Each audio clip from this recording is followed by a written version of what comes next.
Everything that lives is designed to end. We are perpetually trapped in a never-ending spiral of life and death. Is this a curse? Or some kind of punishment? I often think about the god who blessed us with this cryptic puzzle, and wonder if we'll ever have the chance to kill him.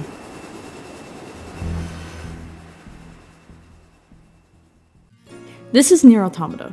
All humans have left Earth, animals have grown to 4 times their normal size, and the only creatures who have anything resembling sentience are robots.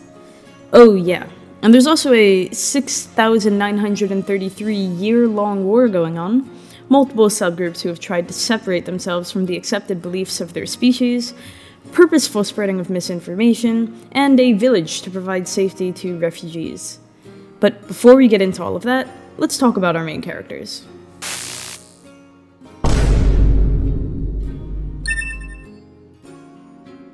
This is 2B. At first glance, she's nothing more than a classic JRPG protagonist. Slightly revealing outfit, completely impractical gear, and oversized weapons. And I'm not just mentioning this to point out how developer Yoko Taro seems to have a thing for attractive female protagonists. Even though he does.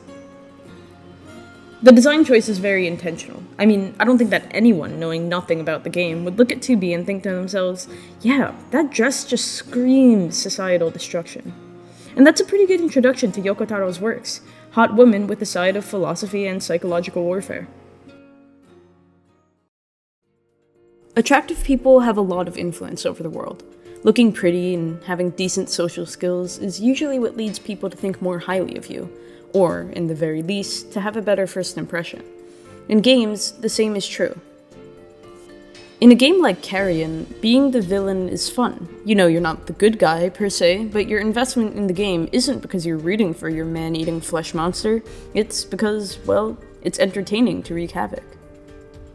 But let's talk about this version of Link from the old CDI Zelda game. He's a good guy, but to quote a wonderful blog post, the rubbery-faced monstrosity that is Link might have gotten the worst of it. There is literally not a single scene where Link doesn't look like a self-satisfied dick. It's a pretty apt description.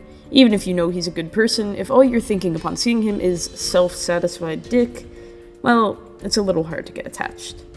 Okay, back to Nier.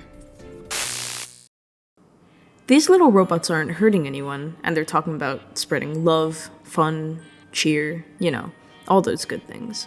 But you walk in and, oh no, these guys are out to get me. They're not. Maybe their clown outfits and robotic voices add to the creepy factor. Let's play. But that's still relevant. It's all in the looks, implicit biases, if you will. And it's this perception of the other characters that's fed to us, both visually and literarily, that leads us to believe that we are the good guys. After all, we're controlling beautiful, human-like characters, and not the bitchy, blonde-hair Regina George kind of beautiful. It's the Zendaya kind of beautiful. Who wouldn't want to trust that?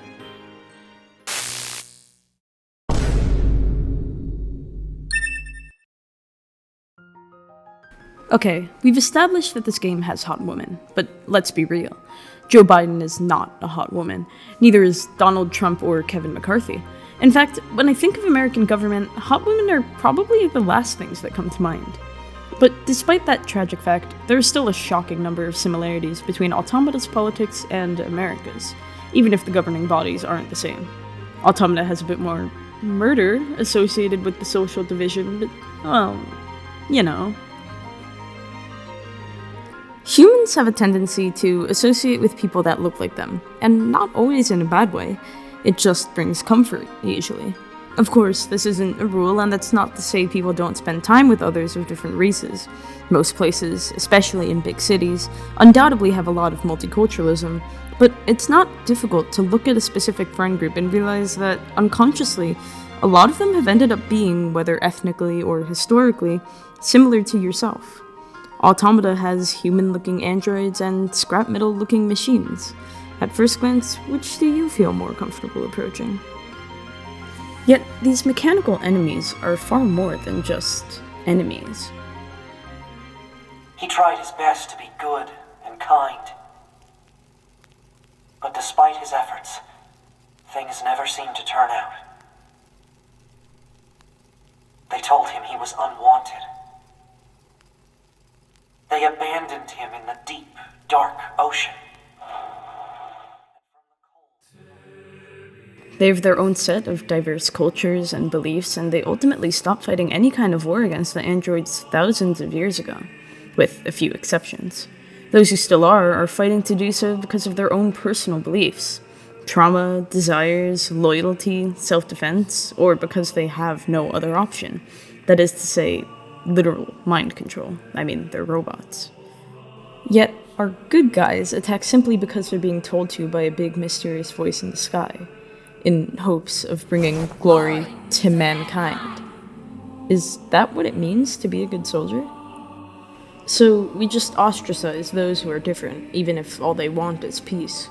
Or we assume that because they're different, they must be bad. And all that we're told by the authority figures is that our assumptions are correct, they're evil. The proof is in actions from, well, a very long time ago. It's not exactly made clear when the aggression ended, but considering it's confirmed to be the 14th machine war of an ongoing 6,933-year-long conflict, it's safe to assume that we've probably started this particular war. Especially so considering how, by the time we get to Earth, the vast majority of the machines we encounter are completely peaceful unless threatened. They don't want to die, after all.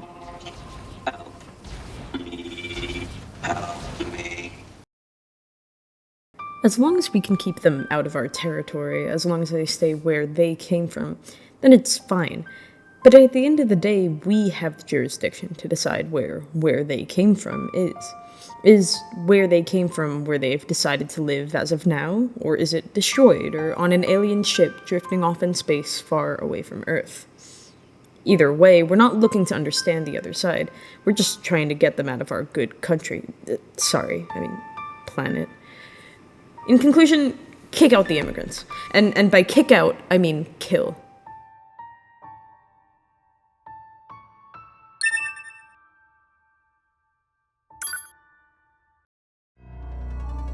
The issue is that neither side of Automata's war is morally black or white.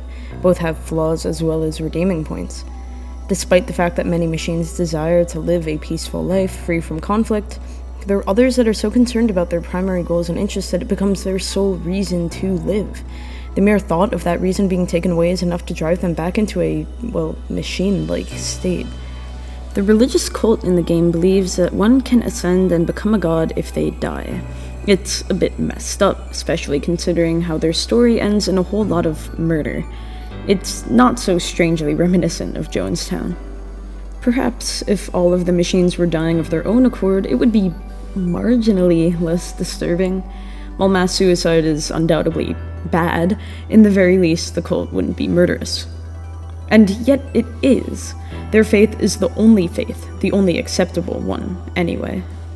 And in them killing you, they're helping you. With their help, you can also join them and become as gods. When you're the one who's getting killed, it's pretty clear to identify the issue here.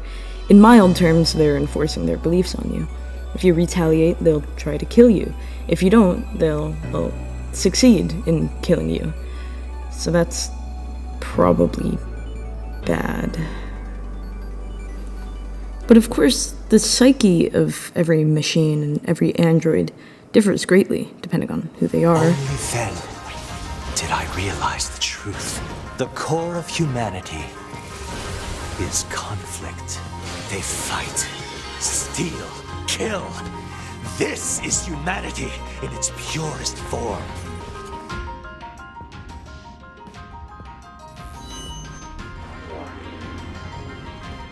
Thus I decided that I shall risk my life in battle. Put simply, they just don't all think alike. As far as I'm concerned, my brother was everything. And now, everything must die! Why did you kill my brother?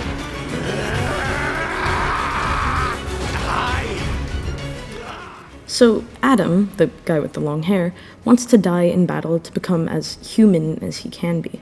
His brother, Eve, considered Adam to be the only meaningful thing that existed. Put short, if Eve can't have anything, neither can anybody else. Despite Adam's desire to die, Eve's only narrative is his own.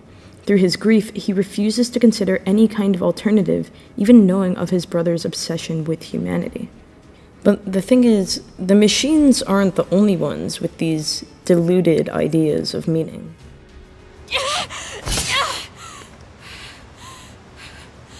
These are my memories. Take care of everyone for me. Take care of the future, A2. To-be! Are you...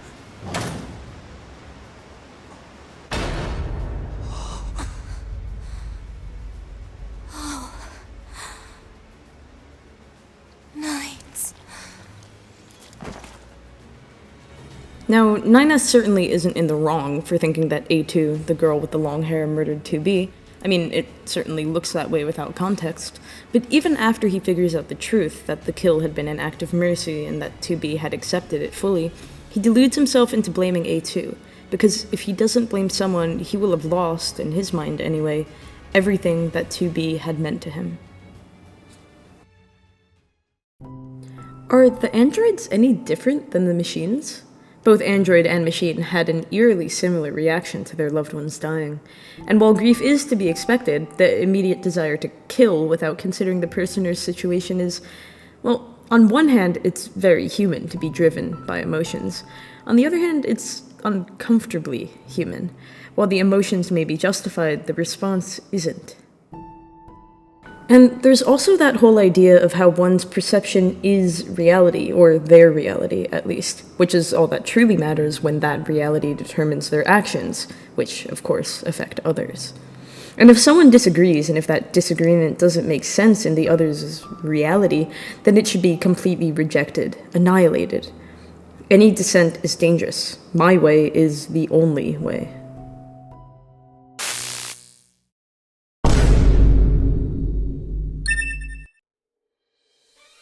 Yeah, the not-so-unrealistic world of Nier Automata may be a work of fiction, and not even an American one at that, but it still ultimately tells a tale that still manages to reflect modern American politics.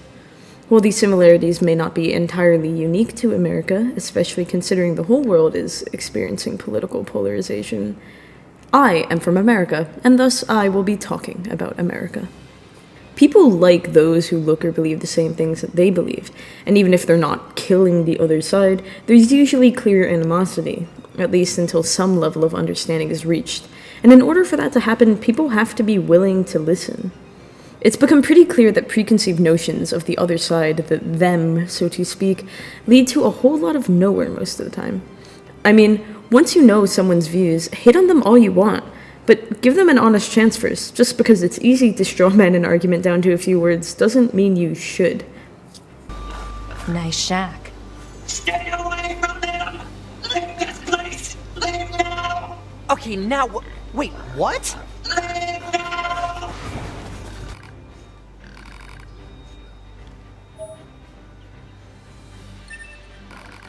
Dems, Repubs, is that a term? Are both famously good at this. Especially recently, as American politics have become more and more polarized. And that kind of sucks. The political division has increased to a point where there is now outright cultural division. What's next? A civil war? Maybe not yet, but if this trend continues, who knows? Automata is a game. It's a hell of a game.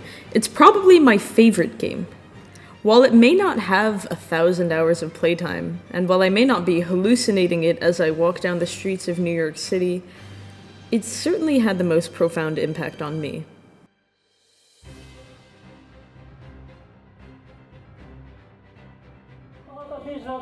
Nier Automata T-shirt! Nier Automata T-shirt! Nier Automata T-shirt! Square neck!